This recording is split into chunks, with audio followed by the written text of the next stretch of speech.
Welcome everyone to the first public webinar in the Beyond Recovery campaign series. GAIA is a global alliance of over 800 organizations in over 90 countries. For 20 years, GAIA and our members have been working together for a just, waste-free world. My name is Niven and I work with GAIA on coordination in Africa, and I am based in Durban in South Africa. So thank you for joining GAIA and our incredible allied organization and members presenting the connections between zero waste and jobs here today. This is just a sneak preview of a new report that's going public next week. So please follow us on Facebook, Twitter, and LinkedIn so you can share the report and video on the 15th of February and more exciting publications that's coming soon. So let me share a bit about the Beyond Recovery campaign. So as we know that the COVID-19 crisis has showed us that the systems are unjust and precarious. We cannot simply go back to normal. We must move beyond recovery. We must seize the opportunity for transformative social, environmental, and economic change. And now is the time to build a more just and resilient global society. We believe that zero waste is a way to achieve these transformations. Zero waste is not only about designing out waste and managing materials, but also about building social and environmentally just resource management systems. And today we are sharing new data that zero waste transformations benefit cities, from increasing social justice and environmental protection to job creation and cost savings for cities. As an alliance, we are coming together to urge governments to include zero waste city programs in national and local COVID recovery funds and priorities. And we also urge development organizations and other institutions to develop portfolios for zero waste initiatives. So before we dive in, a couple of points on logistics. This session will last for 1 hour, so please use the Q&A section on your screen in Zoom and not the chat box to send questions to the speakers.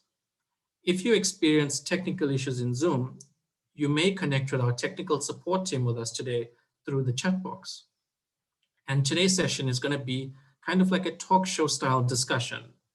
So now moving on to our very exciting panelists that we have with us today. So with us today, we have Nalini Shekar from Hasiru Dala in Bangalore, India. Nalini is a co-founder of Hasiru Dala, a social impact organization that works with waste pickers located in Bangalore.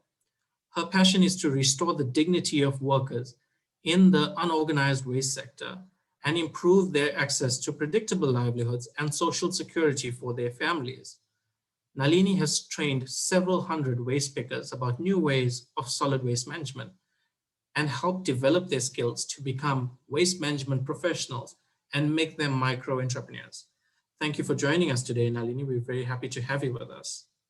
We also have with us Antigone Dalamagas with ECOREC in Greece.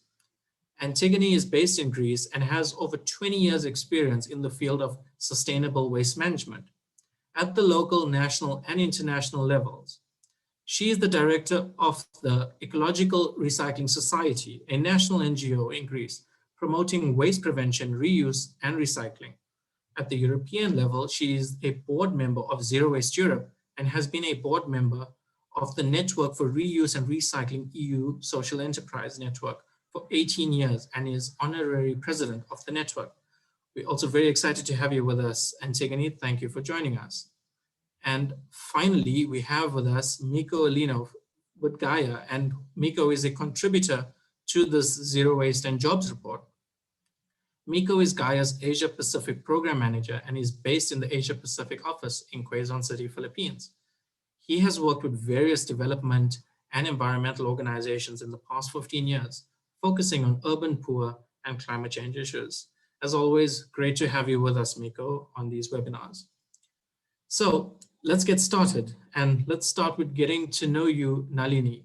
So could you please tell us a little bit about Hasiru Dala and who are the members and what is your role within the organization?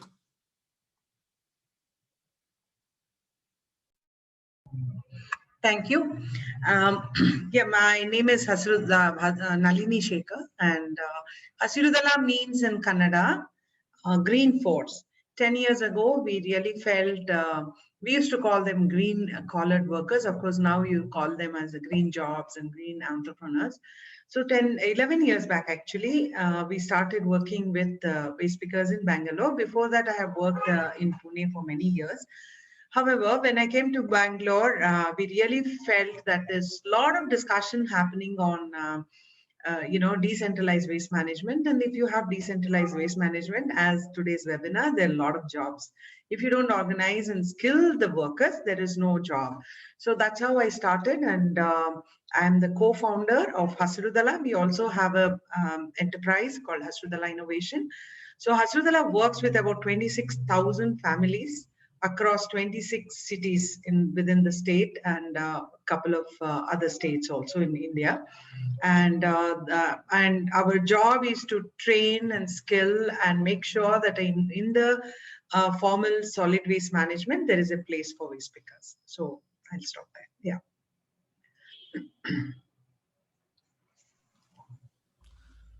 Thanks, Nalini. It's really exciting to hear how Hasiru Dala is making zero waste a reality. Could you tell us a little bit more about how the organization is ensuring that waste pickers are included in zero waste? And can you tell us a little bit about the creating jobs component in the reuse sector? Sure. So we have Hasiru Dala, which is works mostly on social justice and creating spaces within the formal setup of waste management, and also training and policy advocacy. We also create a lot of entrepreneurs, and Hasiru Dala Innovation also creates entrepreneurs. So we believe a dual approach, that is, if you have a predictable income with social security that they are entitled to, it's two sides of the same coin, and that will help in the absence of living wages. So we train waste pickers. Waste pickers typically worked only with paper, plastic, all the recyclable, never on the organic waste. So from 2011 itself, we started training our men and women to, learn to do composting. In one of the events, the minister came and said, "What do you do?" She said, "I do." She kept on saying, "What you do?" "No, I'm asking you what exactly you do." She just turned at him and said, "I'm a compost doctor. Whoever has problem with their compost, we go fix it." So so that pride that is there, before they didn't want to touch organic waste, when they learned how much it helps the local community to go zero waste, how much it helps the earth, they have all been part of it. So till date, we have created more than 3,500 jobs. One is through a dry waste collection center, where we have pushed the government in locally, have created something called dry waste collection center in each administrative ward. So this is nothing but the aggregation of all the non-organic waste that comes in that particular region. And that management and collection of dry waste is purely of the waste pickers, right, or self-help groups. So this has taken about 10 years, but now the city is very, very big. And so complete dry waste management is given to waste pickers.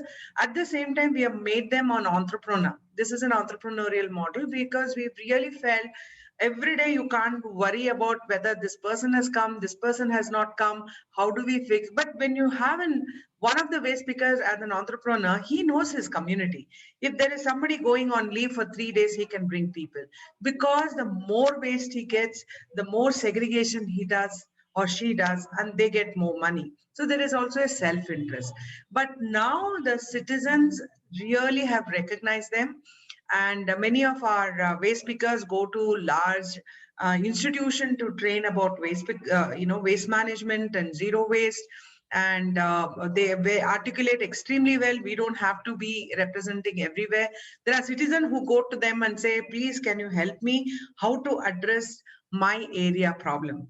So in that way, they have addressed both wet waste and dry waste, and also they promote alternate to sanitary napkins also. What is the sustainable menstrual options that women have? So in that way, every part of our work has created either entrepreneurs or service providers. So that's how we have done, and till now about 3,500 jobs we have created. That is amazing. Thank you so much for your input, Nalini. Now we're going to move all the way to Greece and Antigone. Maybe you could just tell us a little bit about ECOREC. Sure, thanks, Nitin. ECOREC is a national NGO. We just turned 30 last year. And it focuses on promoting waste prevention, reuse, and recycling. And basically, when we started off 30 years ago, everybody in Greece said, oh, recycling can't happen in Greece and Greeks can't recycle, that's impossible, and so forth. So the members decided to buy a van and work with local volunteers and people from disadvantaged groups and train them. And we started collecting paper door to door. And, slowly people saw that this was working and there was a very large demand. And after 5 years, there was enough initiative for some of the cities to pick up such local initiatives and so forth. So we stopped doing the collection and focused more on public awareness raising and other waste streams. So we set up, we helped support local groups setting up, whether it was different initiatives in recycling, composting, social enterprises working in the field of reuse and so forth. Like I think it was mentioned before, we're also members of Zero Waste Europe and the European Network of Social Enterprises and organizations working in reuse and recycling. We just wrapped up a 5-year program that just set up called ReWe, that just set up 2 national sorting and classification centers for we in Greece, which also have repair and reuse activities. And now we're working with on another project with the government to set up 3 reuse centers that focus on all waste streams. And part of that is also supporting and setting up needed legislation that will support these types of initiatives. So currently the law on the table proposes that all cities that have more than 20,000 inhabitants will have to create their own reuse center. Yeah. Excellent. Thank you, Antigone. I think you have already touched a little bit about this, but maybe we could just go into a little bit more detail about some of these opportunities for jobs in this reuse sector and, how does that look like in Greece? Okay. Well, I would say job opportunities in reuse are very varied. And they range from several types of jobs, from collection, sorting, repairing. They can be much more creative, such as creating new designs from old textiles and furniture. They can be more traditional, such as selling something in shops.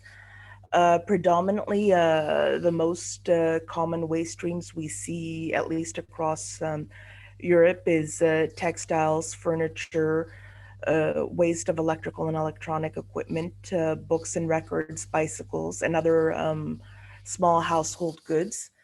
But we also have a lot of developments in new waste streams, like reuse of construction and demolition waste.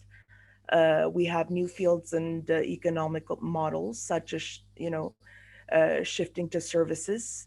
So you're seeing the growth of, services from what would be traditionally delivery services for food for someone. And now you see initiatives that are growing where, rather than it be served in a single use packaging, services are offered where it's reusable packaging and you can go back and either bring it back yourself or collect this. You also have rental and cleaning services for reusable cutlery and plates and such stuff for large events. So again, moving away from the single use. But there are other things as well. With the growth of COVID, we've seen new initiatives such as Edabedas in Italy, where reusable masks are being produced and other PPE, and the service being offered is collection and then sanitizing and cleaning it, so for reuse. Another good example, and I'll end with that, is in Brussels, there's a tools library. So rather than people going in and buying tools like an electrical saw that they may need once or twice, you have these models where people can opt for reuse, and they can go into, it works like a regular book library, but instead of borrowing books, you're borrowing tools that you may just need once or twice, returning them and making sure other people use it, rather than each of us having to buy these on our own. And all these create jobs. Great. Thank you very much, Antigone. So we've heard two great examples of local initiatives on zero waste and jobs. So Miko, maybe if I can come to you, you contributed to this new report on the job creation potential of zero waste solutions. And we've just heard, two great local initiatives in India and Greece, and a little bit from Italy as well. Can you please describe your approach to a global research like this on such localized topics? Yeah, thanks, Niven. So hello, everyone. As you've heard from Nalini and Antigone, there are a lot of job opportunities available in zero waste systems. And we tried looking and the different or existing literature on this topic. And the report, Zero Waste and Economic Recovery, the job creation potential of zero waste solutions, is based on 36 academic papers, government reports, and case studies in 16 countries. There's no specific document that pertains or discusses zero waste systems as a whole, but we were able to look at or explore different pieces like repair, recycling, manufacturing, composting, and disposal options like landfilling and incineration. And from this, we were able to get existing data. There are information about jobs in recycling, so for both mechanized and non-mechanized. So mechanized means these are the facilities that use optical scanners and other machines to facilitate sorting or recovery of materials. Non-mechanized, on the other hand, or semi-mechanized rather, there are still some pieces of that where you use conveyor belts, you have your transportation vehicles, but most of these are involve hand sorting. There are also data or literature on remanufacturing. So this means using, for example, pelletized plastic or processed materials and use them to make or produce new products. And you also have data from composting and disposal activities. There's also, I think, there are gaps, and this in a way can contribute to future research. And if there are scholars or researchers out there that like to explore indirect jobs such as scientists, outreach workers, and other waste hierarchy levels such as reuse and waste prevention. There's, I guess, a concrete example that's not part of this report. So there's a study about reuse on specifically on deposit return systems. It was, I think, made by Reloop. So you can also take a look at that. I can put that report in the chat box. So I'd like to see how jobs are in a way being created in in this DRS schemes. And there's also an assumption that at least for this report, we try to look at estimates for different cities. And if we are to assume an 80% diversion rate, then the numbers that you see in my background, I'll cover it later, show you the estimates of how many jobs can be created from these different activities. Another, I guess, gap is repair. There's so much potential in this. Antigone mentioned that there are some businesses that are already thriving in this particular sector. You have a repair on textiles, clothing, on furniture, electronics, etc. But it's difficult to actually estimate the volume of waste that, in a way, it's deemed repairable if there are no services available, and we assume that we send them to disposal facilities. Great, thank you, Miko. I know you mentioned a bit about the research identifying that there are some gaps, but it's also identified a lot of benefits for jobs in zero waste. So maybe my follow-up question is, what are the most important lessons from this research for you? Yeah, thanks, Niven. So if you take a look at the pyramid or the hierarchy behind me, it's similar to the waste hierarchy or zero waste hierarchy rather that you're seeing in Niven's background. So they look the same, right? So the one on Niven's background, it's the waste hierarchy that we're trying to promote. It's a zero waste hierarchy where we try to prioritize higher levels compared to the downward levels like disposal options for landfilling or incineration. And if you look at my background, you'll see that there are opportunities, lots of opportunities to create jobs at the higher levels. And just to give you some numbers, for every 10,000 tons that's being processed or handled, there are 404 jobs in the repair sector. So, and then for recycling, I think this is a lot of them comes from recycling.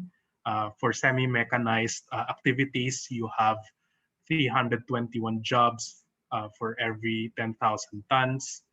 And maybe in a rough estimate, that translates to as many as 56 million people. And for mechanized recycling, obviously this will be or involve lesser people. You have 17 jobs for every 10,000 tons.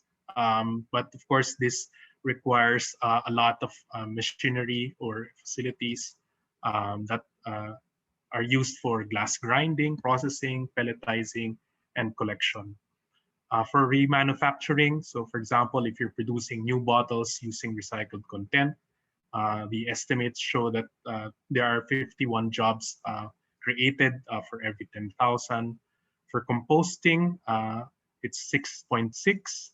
And then if you look at these numbers from repair to composting, there are a lot of opportunities compared to disposal facilities. And we'll see that incineration or landfilling, both of them only require 1.7 or 1.8 jobs per 10,000 tons. So imagine if we try to embrace zero waste and introduce this in our waste management systems, there's a potential for cities to actually provide more jobs, provide more livelihoods for their citizens, especially that we are in a way trying to address or struggle during this pandemic.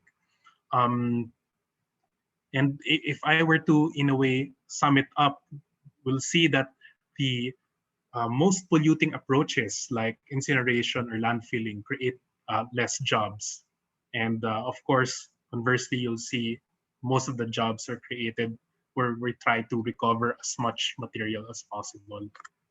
And other than that, We'll also see here in this zero waste systems, wages are higher in the upper levels of the waste hierarchy. Waste pickers, for example, receive wages up to 2.5 times the minimum wage. And in the US, the average income in the recycling sector is higher than the national average wages. And in Asia, maybe if you'd like to compare that with collectors that in a way receive voluntary payments for waste collection, or those relying on selling recyclables, people that are in a way integrated in systems that, for example, Nalini mentioned earlier, they in a way, their jobs are more secure, their wages are more stable. Great. Thank you for that, Miko. And maybe that's a great segue into my next question for Nalini. And before I ask that question, I would just like to encourage everybody that's participating in this webinar to please send through questions on the Q&A chat box on Zoom. So Nalini, how do you want governments to protect cooperatives and people who are already providing essential services like recycling?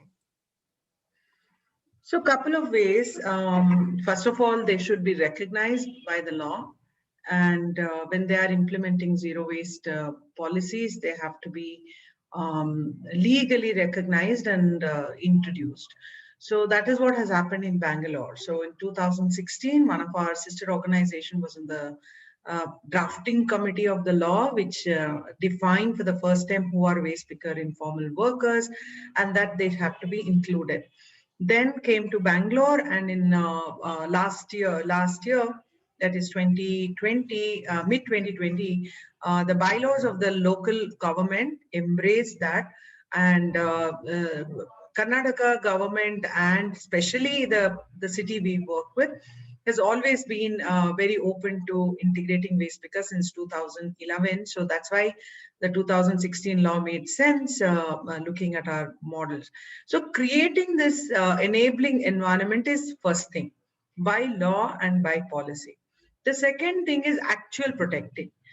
For example, now that the city has decided the all dry waste collection centers, which I mentioned before, is given to SHGs and the waste pickers. Waste pickers and SHGs are not really the traditional contractors. So they have to be paid in time. Many times they don't pay in time.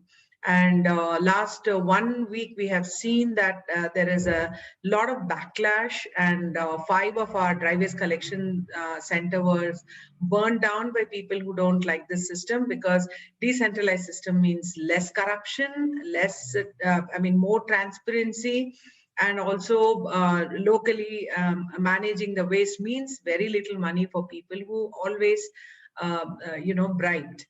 So when this happens, the city should come up and support us, which the commissioner has definitely done. And he has come out and said this is against the waste because this is happening. But beyond that, what? So it is important that the government stands up like this. It's a city that has done it. It's not true in all the cities. And we also many times have love and hate relationship with the government. Sometimes they embrace us, sometimes they throw us. So this kind of inconsistency can be avoided through the laws for sure. But on the implementation side also, they have to really support us. So I would say those are 2 important things. And the third thing is the skill development. I told you in 2010 when we started, waste pickers didn't even want to touch organic waste, do anything to do with organic waste. Today, they're all composting. They're become experts in composting, telling their people what to segregate, how to segregate. So those kind of opportunity for, informal sector workers is very important, that only government can do. We are here, we are in 26 cities, we can do, but 26 is very, very few cities when you compare it in India. So NGOs can never do what a government can do. So embracing them and providing the ecosystem for them to thrive, and also supporting them through skill building is very important.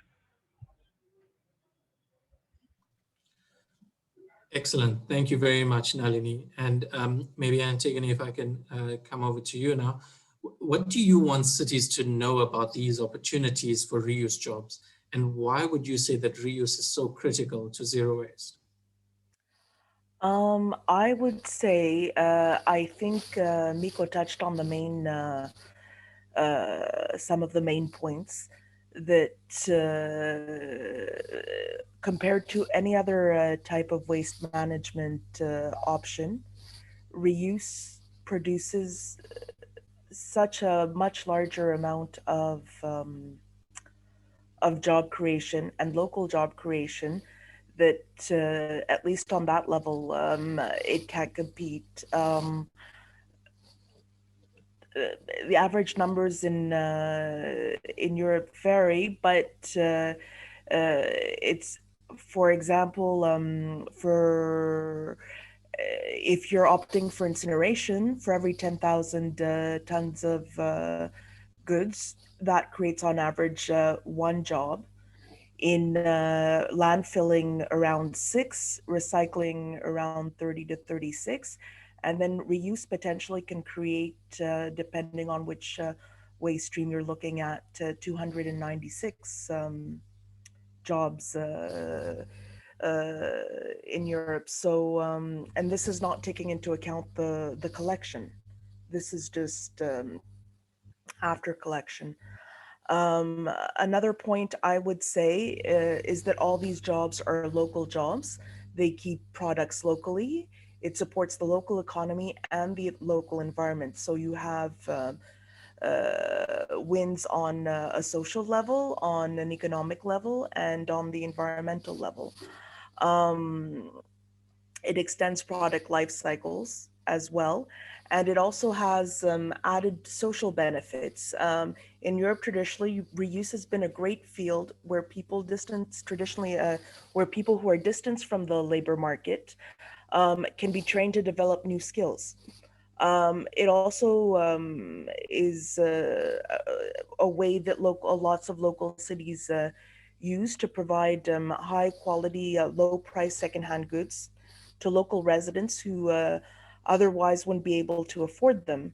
And in many cases, many cities have their social services work with their local reuse centers so that families that, may require things that they couldn't afford, household goods like mattresses or a couch or a bed or a fridge, the social services will give them a paper and they can go get it from their local reuse center. So it's significant social wins as well. Yeah, that's it from now. And it's critical to the circular economy. I think we can't really be talking in Europe about a circular economy and just look at recycling. We have to start focusing on reuse. I think it's critical. Yeah. Excellent. Thank you very much, Antigone. So it's really great to hear about these opportunities for cities to know. And Miko, as you know, we're in this unique moment in the time of COVID. So what opportunities do you see for cities to seize this moment and invest more in these types of jobs?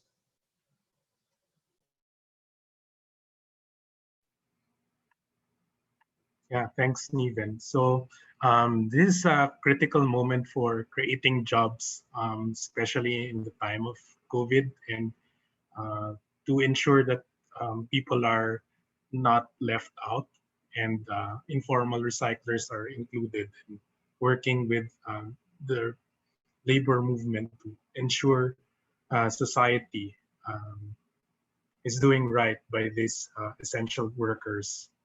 And in this report, or in this discussion, we've seen some examples that reuse systems can create jobs. And this is definitely an exciting field, not just for governments, but also for the private sector, if there's opportunity for them to explore these business models. And yeah, it would be a call to our governments to build comprehensive zero waste city programs using COVID recovery funds, and if they are already available.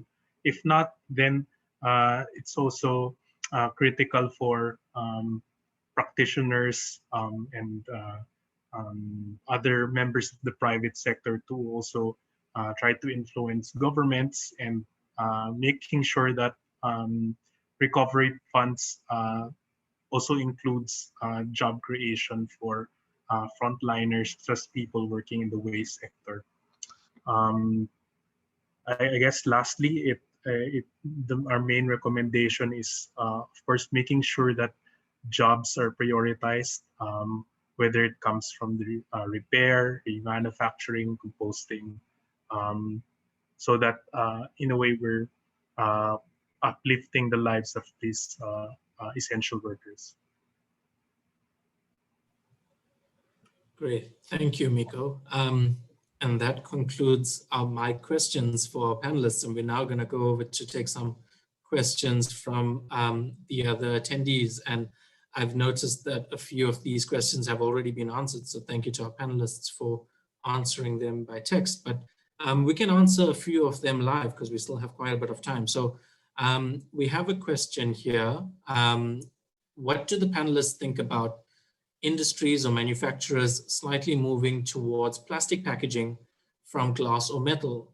Because of its cost and ease of transportation, a lot of people are adopting, and placing a ban on its usage has never solved the issue.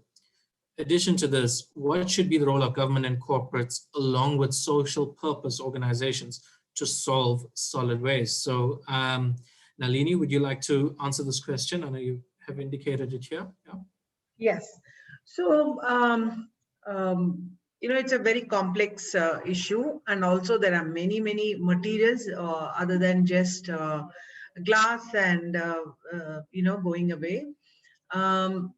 Because we also have to look at the life, the cost of the whole life cycle of a material. And definitely plastic is not option for packaging.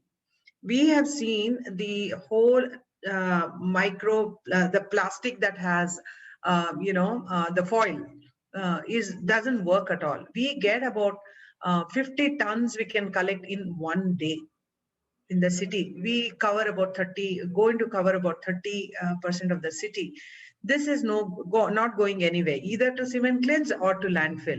So in 2016 law, we had said in 3 years it has to be completely banned. Of course, some of the corporates are stronger than us, and they came back and put it back, calling co-processing as in recycling. It's really sad. But the thing is, there are many things that we should absolutely, even our waste, because it's so difficult to sort, so difficult to segregate that. So there are some materials cannot, even if it is expensive to use other material like glass or metal, we should continue to use it. We have to come up with some, some of the innovative way of using these materials. So packaging, the 3-layered foil is absolutely no. And similarly, a lot of things have started in Bangalore. People are asking people to come bring your own cutlery, for example. We have cutlery banks to look at options. And there are many things disposable we can stop once for all. Packaging, we should really look at that can be highly recyclable, whether it is organic material or inorganic material, that is different. And so we should continue to do it. Even if it is glass and metal and it is locally produced, I don't think it's going to, cost is going to be so different. So when the plastic carry bags were banned in Karnataka in 2016, I think. So we had a meeting with the citizens and waste pickers, and we asked waste pickers, what do you think your income is going to come down? And they said, after all the discussion, they said, if it is going to harm public health. We don't want that material. I want to see how many corporates will come up and say this. So, so there are some material which absolutely have to be banned and bring in, even if it's expensive, some of the sustainable packaging.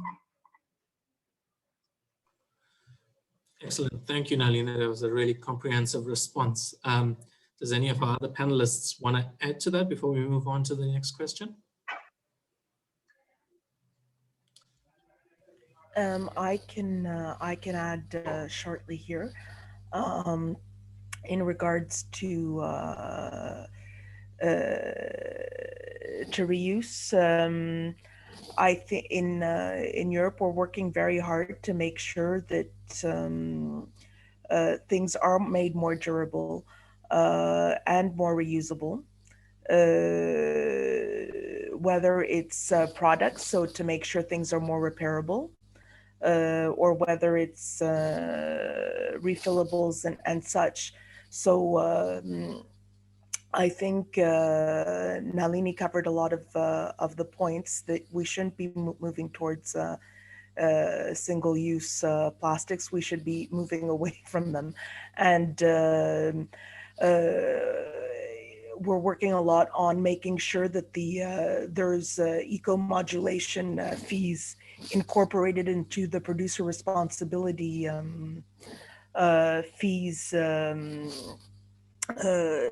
producers have to pay in Europe when they put products on the market. So something that won't last very long, is not very repairable, and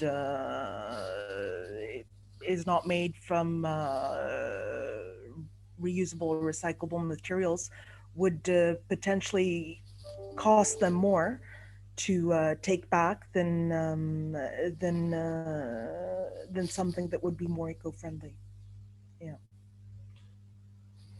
Great. Thank you, Antigone, for adding to that response. We're going to move on to the next question from Mercy. And this is for Nalini and Antigone as well. How do you handle discarded styrofoam, plastics, and rubber slippers? And are there jobs created in dealing these types of discarded materials? So styrofoam, we didn't have any solution for many, many years. And now, like any other plastic, we do make pellets out of it, which is used to make Melmoware, utensils. And the chappals, there are certain kinds of chappals one can use it. But unfortunately, for example, in India, everybody wears such colorful dresses. Everyone wears colorful chappals, okay? And these chappals are like 100 rupees. I don't know how it will convert, maybe $2. And so everybody wears it for 4 days and throws it away. Those chappals, we don't have any answer. We get about 1.5 tons a month. So this is a big problem. We also have to address not only the how to manage the waste that we have. We should also talk about the consumerism. If you really want to look at a zero waste and sustainable living. So we don't have an answer for all kinds of chappals, but some chappals can be recycled. And some experiments have been done for reusing, but finally it will end up in landfill only. So it's a problem with chappals. Thanks, Nalini. Antigone, do you want to add to that? Question was also posed to you. Yeah, thanks for the question. With styrofoam as well, a very difficult material to work with and to find options. We were lucky enough in the EU with the Break Free from Plastic movement and the Rethink Plastic Alliance to manage to push for and get a ban for styrofoam, at least in packaging, which will start very soon. In regards to what was the second product? Rubber slippers and as well, those will have to be separately collected in Europe within the textile stream.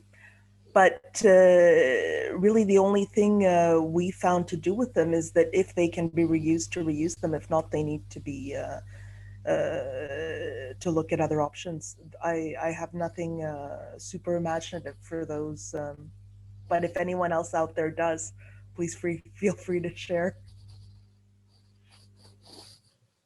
Great, thank you both for your responses on this. We're going to move on to the next question from Vaughn, which is to all panelists, what policy measures should we push for to effectively realize the social, labor, and economic gains of zero waste approaches? And that is apart from the usual waste segregation law, single-use plastic bans, etc. Miko, would you like to have a go at responding to it first? Yeah, thanks, Niven. I think for governments, for countries to realize, maximize the benefits of job creation in zero waste systems, it's crucial for governments to set up policy measures that in a way incentivize green jobs. So this could come in the form of legislation that in a way provide rebates or tax holidays and other incentives for businesses or members of the private sector that would in a way invest in, for example, in zero waste stores or repair shops.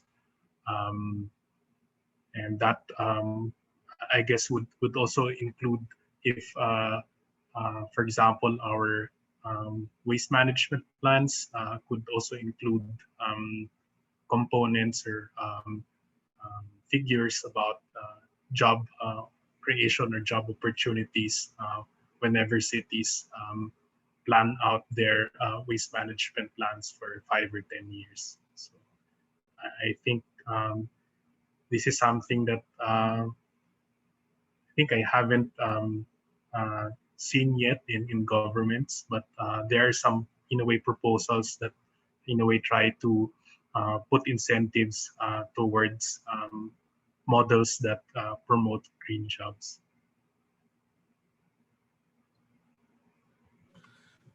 Thanks, Miko. Would any of the other panelists like to contribute? Antigone, maybe linked to EU law?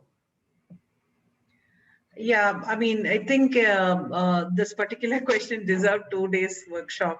So it's very hard because you're looking at a holistic policy, and there are a lot of things have worked and many things have not worked. So one of the things that has worked for us, any policy change you want, you create the need among the citizens. Citizens should demand for it, then only the changes will happen. So that's the smallest thing I can tell with my experience. I would add here that it's important to recognize the role of reuse in job creation, but also the role of social economy in reuse, and measures that can be taken other than measures to support the social economy or reuse and things like that would be to make sure that reuse operators have access to the waste stream and secure that.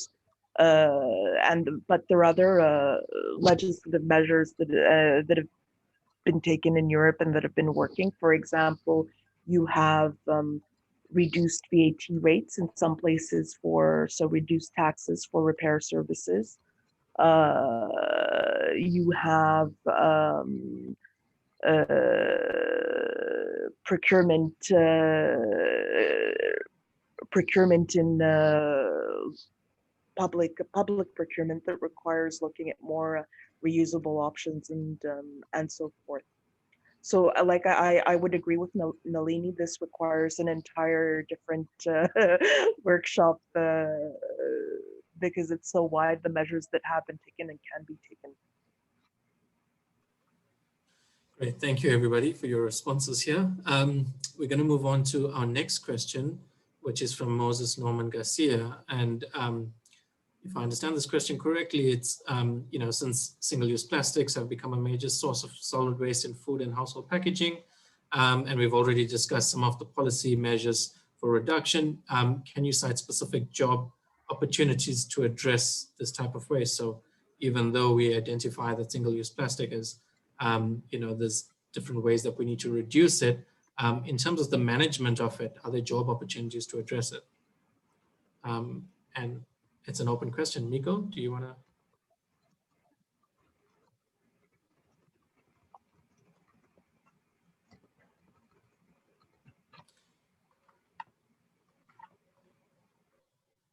Oh, sorry, Niven was typing to another question and That's all right. answering the question of Piotr in the chat box. No problem. Maybe we could. Okay, we'll come back to you, Miko. Maybe Nalini, Yeah, is there any opportunities for jobs in the management of single-use plastic? I think even if it is there, we should not promote it, because it's a very, very hard thing. Even if you look at single-use plastic, it is generally in a very, very poor conditions. It will be discarded. For any human being to handle it is also very bad, and definitely not very easy to recycle. I would just say, don't even look for opportunity for jobs. Let's stop it. You can create jobs like we have done through cutlery banks, looking at alternatives like cutlery banks. We have done like for sanitary napkins and diapers, creating with cloth and reusable ones. You can create jobs. So there are jobs opportunity for the alternatives. So let's move towards that. Thanks, Nalini. That's a great response. Antigone, do you want to add anything to that response?